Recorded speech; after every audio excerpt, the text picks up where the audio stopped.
thought I would take you along this morning and show you a couple of my buddies that makes life worth living. These guys all listen to Taliente. He's like, yeah, it's breakfast time. I really just love these two guys. They're the best horses ever. So every morning, come down here, give these guys a little bit of food. Here, come here, boy. Let's get you a handful. I like to get. Come here, buddy. There you go. Good boy. That's Taliente. Of course, Soren. You want some too, Soren? Good boy. Love these guys. So, anyway, I had to introduce you to my buddies. Taliente is a stallion PRE, or if you guys don't know anything about horses, he's a Spanish horse, Andalusian. And Soren is a warm blood. He's a client's horse. So, yeah. Daily routine. That's what makes life worth living, right? So, I know this channel is devoted to building the containers, but I gotta show you a little of this. This is what life is about. So no matter how frustrated you get, with life, these guys always bring me back to human reality. Anyway, yep, there you go. So let's talk about the process of building out your container home, your dream home, right? Yeah, everything's a process, right? So before you can insulate these, your container home, you obviously have to frame it. But before you frame it, you have to go and put the doors and windows in, right? And get all that done. Well, just like what we're doing today, one of my things that I wanted to do was, my tasks, is to fix this pesky little hole in the ceiling. Yeah, I know, when you buy these containers, they say warranty, guaranteed no leak, yeah, whatever. So anyway, so it's kind of messing up my floor here. You can see there's already some condensation from this morning, dew drips coming down. But so I can't really, again, we're talking about the process, right? We can't really fix this until we have a patch. And I guess I could go and weld up the hole, but I'm not very good at welding up holes, so I just assume patch it. So, but I don't have any patching material. So guess what? Step-by-step process, right? You got to kind of plan ahead. So as I have said in some other videos, is my idea for this door is to actually cut out this door and this panel here and then put an IG unit or insulated glass. If you've ever seen some videos or pictures of container homes that have this bay door here turned into a window, man, they are just gorgeous. So I got the idea, obviously looking through the internet, we're gonna do the same thing. So, hey, how about this? So after I cut this out, why don't I just take a little piece of, cut out a little piece of metal here, and then we can patch that here. Again, everything's a process. You got to step by step. You got to think about what you're doing and how you're doing it. But a lot of people do different things with their doors. Some, weld the doors out similar to, weld this out and give you a little bit more room, and they'll frame it in and everything. And some people just close it off, weld it up, and use it as a wall. And some people will do what I'm going to do, is we're going to take this and build a window here. But regardless of what you do, I really recommend, whatever you do, take the hardware off. Why?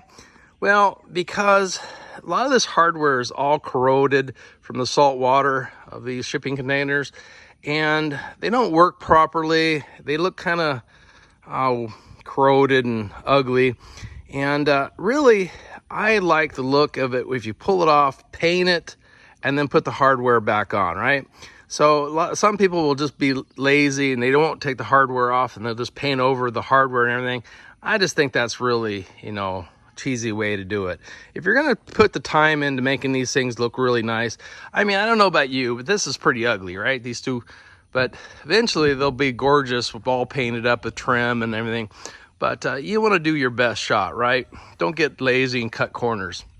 So if you'll notice, when you remove these, try to remove these hardware, these little braces right here have these little plastic shims or grommets or guides, I guess you want to call them. And if you look real closely at the nut, they're kind of all rounded off and ground down. I assume the reason they did that is because it's a security issue, right? So if this is somebody wants to break in, they can just take a 3/16 socket and just open it up and take the hardware off and go inside and get whatever you want. But you know what? We don't really care about saving these nuts and bolts. They're all rusted, and I think that a lot of them look like they've been kind of mushroomed over, so they're really difficult. Don't waste your time. Just cut the doggone thing off. You'll see on this container here, I had a lot of issues on this container. These latches didn't want to move back and forth. They were all rusted up and corroded. So what I actually ended up doing is taking an angle grinder. You can see the grinding marks. I just cut the backside. The backside looks similar to this one here. Again, it's all rounded off. So I just took an angle grinder, cut it, hit it with a hammer. And in fact, actually, you can see one of these holes right here where I left it undone. And then I replaced it here with these bolts. And those bolts, I just went to a hardware store, box store, and bought 3/8 16 by 1 inch, just a zinc 1-inch bolts. And my suggestion is either when you replace them, go ahead and put a lock washer in it, and or one of those nuts that have the nylon bushing locking nut. But let me show you what those grommets look like, or the guides, I guess. So this is what they look like. They're just two plastic, they come in halves, and you just put it back in here. And what I did is I put some grease in there, put it all back together, and now these things work really, really sweet now. So that's my suggestion. If you need any kind of hardware, one of the other things I'm probably going to do is all these doors have these moldings, rubber moldings going around. A lot of them are just junk. They're bad. In fact, this one doesn't even have molding on the side here. It has it up on top. But as you can see, this door here, it's got some molding gasket material here all the way around. This guy, when I picked out this container, I really wanted good doors. I wanted the doors to open real nice. I didn't really care if the hardware, worked or not. And I don't really care about the gasket because, believe it or not, there's a company in Houston called Martech. And they have the bolts, they have the guides, the handles, they have the gasket material. In fact, the guy told me that you can probably build a container with all the spare parts that Martech sells. All right, I guess that's enough chatting. Let's get busy. Hey, I know somebody out there is going to ask me, what do I use for materials? What do I use for tools? Well, I'm going to show you right now. So basically, in my left hand, I've got a professional. There we go. Like that. There you go. Black & Decker. Hey, I don't know, man, where I got this. I found this in the bottom of my toolbox a couple months ago. I probably had it since high school. I don't recommend one thing or another. I haven't, generally speaking, haven't been too happy with Black & Decker saws and stuff. So, this one's been working since I was like 16. So, There you go. What do you say? This one here, Hitachi. Well, you know, I'm American. I'm from Texas, so we like things made in America, right? So, but no, Hitachi. I don't think Hitachi is made in America. So, regardless, I bought this. I didn't know I had this. Okay, and then I ended up buying this. So, I don't know. I gotta get a deal on this or something. I don't know. But anyway, I have two. So, what do you do? So what I did on this one, you'll see I have a grinding wheel on this one here. There we go. The camera's over here.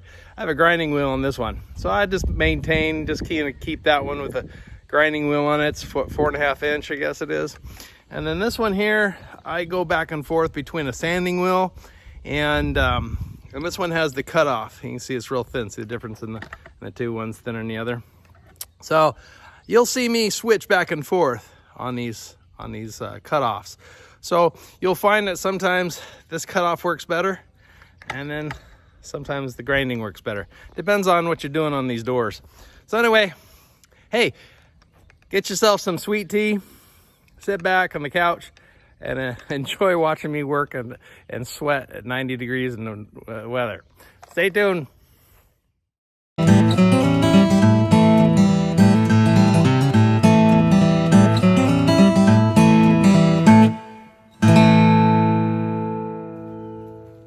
Well, I hate these little sticks in the ground and get hung up. So anyway, well, I broke that one. That's actually two I broke. I only went and did 4 bolts and broke these. You know, I have to say these work a lot faster, but I think I like the grinding wheel better. The grinding wheel takes a little longer, but because when you come in at an angle, these things will cut into the door, where an angle with a grinder, you can kind of manipulate it a little bit. I think I'm gonna go back to the grinder. Like I said, man, these things pop off real quick. Yes, but you go through lots of these, and maybe I'm doing it wrong. I'm an amateur. I'm not a professional grinder, so I learn as I go, just like you guys. So let's switch over to the grinder.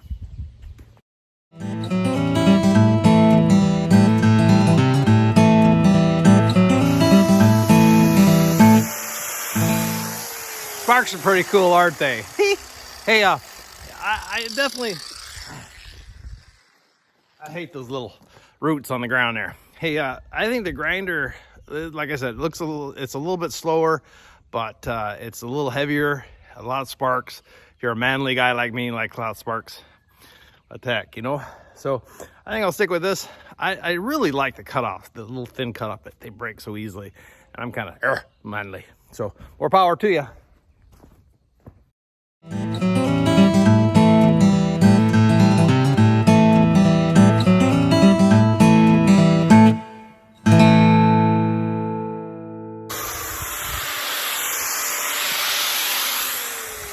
Okay, update number 2. I like the cutoff saw better, or a cutoff grinder better. And I'll tell you what happened. The receiver is different on the Hitachi, okay, versus the Black & Decker. I guess the Black & Decker has a different receiver inside here, and it causes it to wear differently. So I switched it over to the Hitachi. Okay, so so I definitely like, these are much more fragile, so be careful, just take your time going through it. Sparks are cool, aren't they?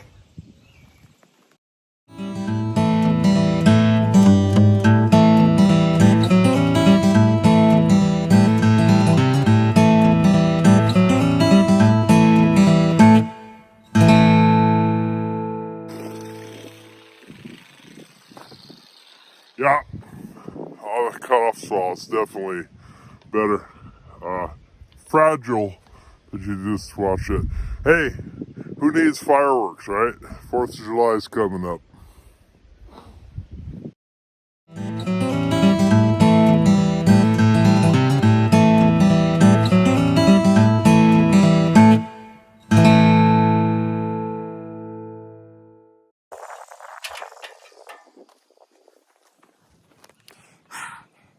time for some sweet tea. I broke the next one. It was worn out anyway. So my advice to you, I know this is time-lapsed, but allow yourself 1 to 2 hours to do this for project. And probably you'll go through, I've gone through 3, 4 of the saws, the cut-off blades. But you'll probably, if you do it right, probably 2 to 3 of those cutting blades. But it's about an hour, I would say, so far. So let me go back and change this out and finish it up.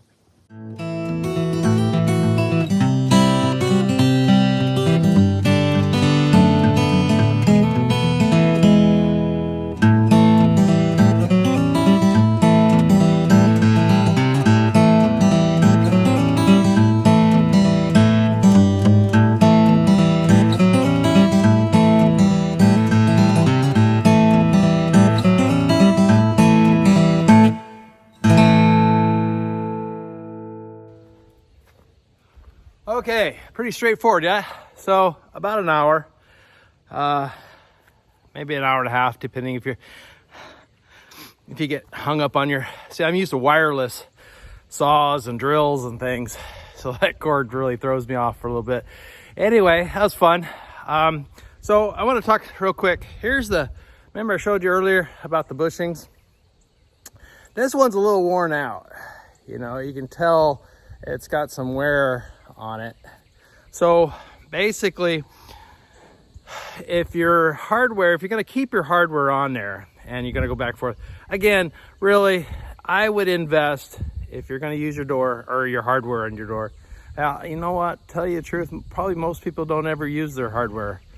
They either weld the thing shut or whatever. But anyway, go to Martech and you can get some more of this. Order them online, I would have to say. Also too, this here is a special bolt. As you see, I cut it off, but this one's a little different than the other ones because it has a spacer down here. And if you're probably going to have to, if you're going to you put your hardware back on there and you're going to put your stuff, you probably have to replace these. Most of the other stuff you can put the, 3/16, I think it is, 3/8, so it's 3/8, 16, something like that, whatever I showed you earlier.